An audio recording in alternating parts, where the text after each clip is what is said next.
been looking forward to this one. I love track. I love field. I love track and field. And John, of course, is going to bring us up to date on the cool things that happened at the state track meet.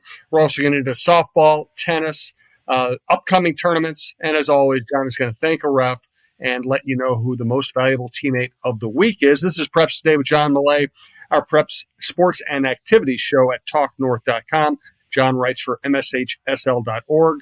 Veteran of the Twin Cities media market, former colleague of mine at the Star Tribune. And the best way to listen to this show or any show at talknorth.com, please subscribe at your favorite podcast app. It's free. It's the easiest way to listen. We want to thank Pizza Barn in Princeton, and we're coming to you from the Aquarius Home Services Studios. All right, John, tell me all about the track meet. Yeah, it was incredible, Jim. I don't remember better weather or better competition than we had last week. We had 3 state tournaments. It was pretty phenomenal. And the final day of the state track meet was just, I think, about as great a day at state track as I've seen over these many years. The star of the meet was someone you've written about, I've written about, Irondale senior Gerard Hughes. You know, we know that last year he broke a 40-some-year-old state record in the long jump. We know that he's going to compete in track at the University of Arkansas. And when I wrote about Gerard in May, the associate head coach at Arkansas told me, when the lights turn on, he's a great competitor. And baby, that was what happened Saturday. This is the last day of the track season, the 3A championship round. He won the long jump for the second year in a row. Didn't even take his final jump. He had it locked up. I think he took 3 jumps, buzzed over to the track, won the 100-meter dash. The wind was a little above the allowable limit, but his time matched the all-time state record in the 100. Came back to the long jump, said, I'm passing on my last one because he had 1 race to go. That was the 200 meters. And he got a 3rd gold medal in that. It was really phenomenal to see one of these superstar athletes really turn it up, when it really matters. He'd never won more than 1 state championship, and that was the long jump last year. He had not won the 100 or the 200 before. And after he was all done, I was sitting with him in the awards tent, and here's what he told me, quote, I came in with a plan, and to get a sweep at state, it's a dream come true. It's my last meet in high school track, and I tried to go out with a bang. And he sure did that. And for him he really had a great appreciation for what high school track has meant to him. He's a junior Pan American Games champion in the long jump. He's got a good chance to be an Olympian, in 4 years. I don't know that he's going to make it this year. We've talked about that.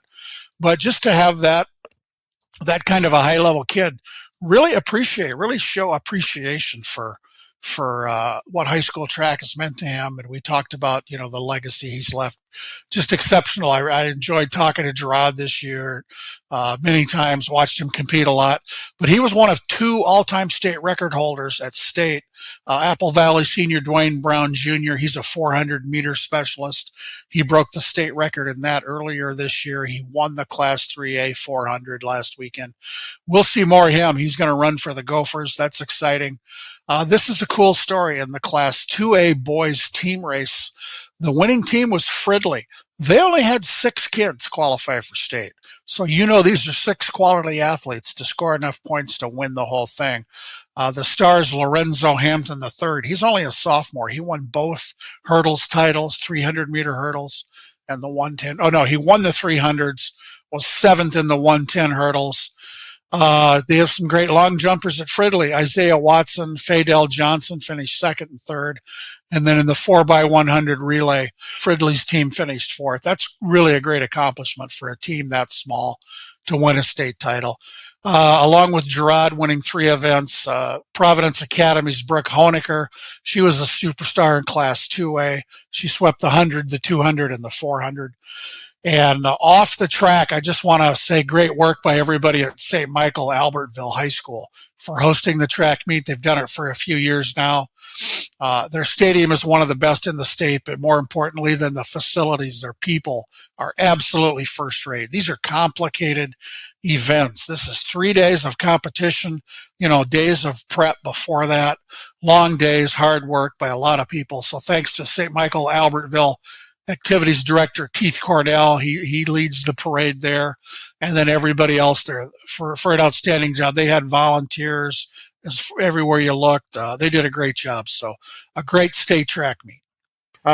Because I heard about him from you, I got to do a story on Gerard a while back, and man, he is an intense young man. I think he's going to do very well. I was talking to one of the photographers assigned to the meet by the Star Tribune, and she was going to shoot this long jumper. She didn't know who he was, what he looked like. And I said, just watch these kids warm up. You're going to know which one is him. And here comes Gerard, just running faster, jumping higher, even in warm-ups than anybody else. She looked at me, and that's him, right? Yeah, that's him, Sherry. That's who it is. Easy to pick out. Yeah, no doubt. All right, good stuff. Let's hear about softball and tennis now. Yeah, those were the other state tournaments last week, and these three, they all overlapped. Boys tennis at 2 sites in Minneapolis, girls softball at Caswell Park in North Mankato. I did make it to tennis. I did make it to softball for the championship day on Friday, and it was great. We have 4 classes in softball, really good championship games. The year 2024 state softball champions are from big school to small: Rogers, Mankato East, Randolph, and New Ulm Cathedral. I wrote about the Class A team from Russell, Tyler, Ruthven. That school's had quite a year. The volleyball team went to state last fall for the first time ever and brought home a state championship. And now this softball team had never been to state before. They got there, won their first game, ended up finishing third. And there were 4 kids who played on the volleyball team and the softball team. I talked to those kids, and just the excitement in their faces as they talked about that experience was pretty good. And I want to talk about Caswell Park here a little bit. The tournament's been there for a long time. It's the absolute best site for this tournament. They have 6 fields. Parking's convenient. The ground crew's unmatched, and the concessions are just incredible. In fact, I was chatting with some of my veteran state softball scribes, and we came to a pretty quick agreement. If you look at the quality and price, Caswell Park is number 1 when it comes to state tournament concessions. We love US Bank Stadium. We love Target Center, Target Field. We love all our facilities, but you go to this place where they grill the burgers right there. It's not expensive. And while we were discussing this, I think I was eating a cheeseburger that I just picked up at the concession stand. So, well done, Caswell Park. It's a show place. We're lucky to have our tournament there. And speaking of boys state tennis, I wrote about the Matamidi team and 3 veterans that have really impacted that program: Sam Rothmanner and Jack Alabin. They played in the tournament as seniors and 3-year captains, and Brandon Pham is a junior. Those 3 led that team. All 3 reached 100 career wins this spring. That's a big number for one player on a high school tennis team. And I'll run down the tennis state champions in the team competition: Wayzata in 2A, St. Paul Academy in A. Singles champions are Tej Bagra of Rochester Mayo and Zahir Hassan in Class A. Doubles state champs are Tanae Panguluri and Jacob Salisbury of Wayzata in 2A, and in 1A, Leo Benson and Mike Wynn of St. Paul Academy in Class A. We're really lucky to have indoor facilities for tennis, like Baseline Tennis Center at the U of M and Intercity Tennis in South Minneapolis. I see lots of social media posts from other state associations, and when I see more delays at our state tennis tournament, the rain has come back. I just think I think of how lucky we are to have the facilities we do. No doubt about it. Great stuff. All right, let's get to this week's tournaments. Let's thank a ref, and let's hear about John's most valuable teammate. But first, let's hear about Jody Stay and Pizza Barn in Princeton. Pizza Barn, downtown Princeton. It's it's an institution. We've been there many times. We're going to be back there at some point. They have now got the June Pizza of the Month. We talked about it last week. It's a great partnership between the Pizza Barn and Big Boar Barbecue Company from Hanover. They've created the Big Boar Bourbon Pizza. It starts with the Pizza Barn's famous homemade crust. They had Big Boar bourbon sauce, burnt ends, brisket, flash fried Brussels sprouts. They top it with freshly shredded mozzarella and bacon crumbles. Get that baby for dine-in, takeout, take and bake, or delivery. And here's the latest Pizza Barn food truck update. On Thursday this week, there will be a truck at Boston Scientific in Hardin Hills serving lunch to everybody there. Friday, they'll be at Princeton Speedway, as they are most Friday nights. And Saturday, this is interesting. I had to do some research. There's going to be a food truck from the Pizza Barn at Seafoam Stadium at Concordia University in St. Paul for a Minnesota wind chill game. You aware of the Minnesota wind chill, Jim? Because I sure wasn't. I had heard of it, yes. It's an ultimate Frisbee team. Yes. I used my investigative journalism skills. I went to the Minnesota Wind Show website, which is really well done. They're in an ultimate Frisbee league, and on Saturday, they will host the hated Colorado Summit at Seafoam Stadium at Concordia in St. Paul. And if I was going to be there, I would be hitting that food truck from the Pizza Barn, get some of that good stuff. They do so many great things. And again, thanks to our friend Jody Stay, everybody at the Pizza Barn, they've been in business for 40 years. They've been part of this podcast for a long time. And yeah, they're the greatest thing around. No doubt about it. Thank you, Jody. Thank you, Pizza Barn. Beta Bay Boat Club offers a limited number of season-long memberships in our private club and half-day or full-day pontoon boat rentals on Lake Minnetonka. Members have the opportunity to play on luxurious pontoon boats as well as a variety of well-appointed deck boats, speedboats, and offshore boats. Our daily pontoon boats are deluxe, custom-built boats with many amenities and comfortable seating for up to 14 people. Beta Bay Boat Club, Country Club Boating, 24 years in business and voted Minnesota's best 3 years in a row. Please visit us at betabayboatclub.com for more information. We look forward to welcoming you this summer. All right, let's hear about this week's tournaments. Yeah, this is the final week. We wrap it up this week, another school year. We got the boys and girls state lacrosse tournaments. Those are at Eden Prairie High School and Chaska High School. Championship games will be played Friday. Good luck to those teams, boys and girls lacrosse. We'll have the first 2 rounds of the state baseball tournaments Thursday and Friday. It's kind of spread around the state. Class A and 2A quarterfinals and semifinals in St. Cloud. Class 3A in Chaska at that awesome ballpark. 4A at CHS Field. And fingers crossed for the weather, all 4 championship games at Target Field next Monday, June 17th, with the 1A game at 10 a.m. Let's hope the weather cooperates. I think we've got the next day open if we need it, but let's hope for Monday we get 4 games in. It'll be great. If you want to experience Target Field and you want to sit in the front row, here's your chance. You're not going to pay major league prices. It's a great thing. And finally, state golf tournaments are being played Tuesday and Wednesday this week.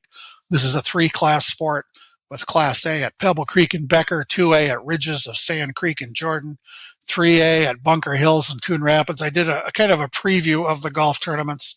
I wrote about the 3 Dewey kids from West Central area. It's a pretty neat deal.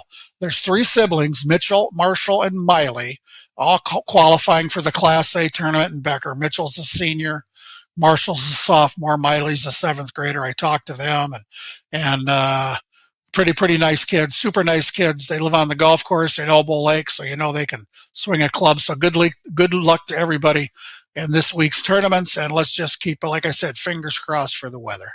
Yes, no doubt about it. All right, let's thank a ref. You bet. We're going to thank 2 refs. We made some history Saturday at the final session of the state track meet. We've had female starters at state track before, and usually for each session there are 2 or 3 starters. Well, for the 3A championships, we had 2 female starters working together for the first time. I know both of these talented and committed ladies, so big thank you and congrats to Rita Risland and Jen Myers, fabulous people. Do a great job. They really know what they're doing. And also, I want to thank an administrator in this category. At Egan High School, Activities Director Sandra Setter Larson. She's been an absolute rock star for years and years. I've been to Egan many, many times. I've seen their student athletes compete at home, on the road, over and over. And it's always a good day when I get to spend some time with Sandy. She's an absolutely 1 in a million person, a great administrator. She has decided to retire as the school year ends. It's the end of a great era, and we wish her the best. Thank you, Sandy Setter Larson. Yes, those are the people who make all this stuff work. Now let's hear from John's most valuable teammate. Yeah, most valuable teammate this week, Sam Skorzuski. I hope I got that right. Sam is the senior from Minnesota. This kid is super busy. Sports-wise, it's cross-country, it's track. He's in robotics, knowledgeable, musical, one-act play, band, choir, student government, National Honor Society. That's quite a list there. He's an outstanding student. He excels in the classroom. He's a leader, helps all his teammates feel welcome and included. He fills an important role in each activity as an exceptional leader. Congrats to Minnesota's Sam Skorzuski on being named a most valuable teammate. Great stuff, John. I love hearing about the track kids. Of course, I love hearing about everybody, including the most valuable teammate and your refs and the people who work at the schools and make all this happen. Great show on a great week. We appreciate it. Again, if you like the show, please subscribe to your favorite podcast app. Or you can go to talknorth.com. You can listen directly from there, and you can check out all of our other great shows. Best sports lineup in town, great outdoor content, some variety mixed in with Dave Lee's show. Mike Grimm's Go Gopher podcast is on the network. Russo, Krasinski, Roy Smalley, Lavelle Neal, John Millea, Jeff Diamond, Don Mitchell. Check it all out. We do appreciate it. So, John, thank you. We'll talk to you next week. Gotcha, Jim. Thanks a lot.